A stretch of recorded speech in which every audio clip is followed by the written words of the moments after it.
la communauté internationale en alerte face à la situation au Proche-Orient. En réaction à l'escalade de la violence, une réunion d'urgence du Conseil de sécurité de l'ONU s'est tenue hier. Depuis le déclenchement de l'offensive militaire surprise du Hamas contre Israël, l'État hébreu a riposté par des frappes aériennes sur Gaza. Des affrontements qui ont déjà fait plus d'1 millier de morts de part et d'autre. Un embrasement aux conséquences incalculables. C'est la mise en garde du chancelier allemand Olaf Scholz, tout en réaffirmant son soutien ferme et sans faille à Israël. Les États-Unis ont pour leur part annoncé un accroissement de leur aide militaire à l'État hébreu. Côté hexagonal, Air France a suspendu jusqu'à nouvel ordre sa desserte de Tel Aviv.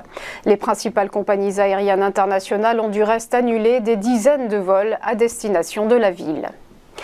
Et cela nous amène aux premières conséquences économiques du conflit déjà perceptibles. Ce dimanche, jour ouvré en Israël, les écoles, les commerces et les entreprises sont restés pour la plupart fermés. La bourse de Tel Aviv a quant à elle plongé de 7%. Et aujourd'hui, tous les regards des analystes seront braqués sur la monnaie nationale, le shekel, qui est attendue en recul au moment même où celle-ci est déjà au plus bas.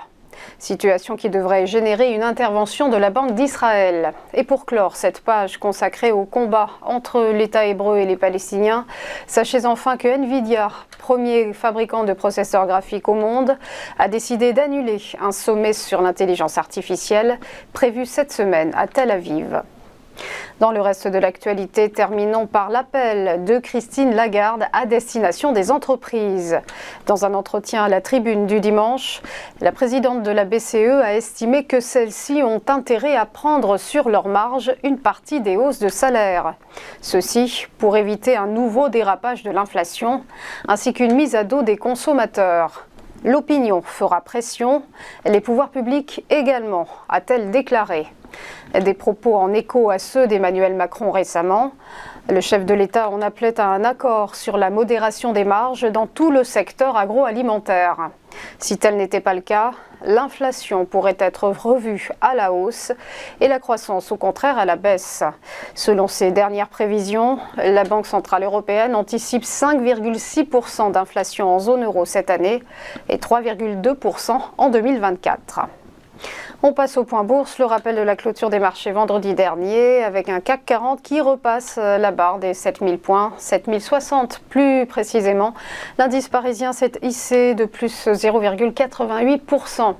À Francfort, le DAX, lui, a grimpé de plus 1,06% à 15 229 points. Progression aussi à Londres pour le FTSE, plus 0,58% à 7494 points.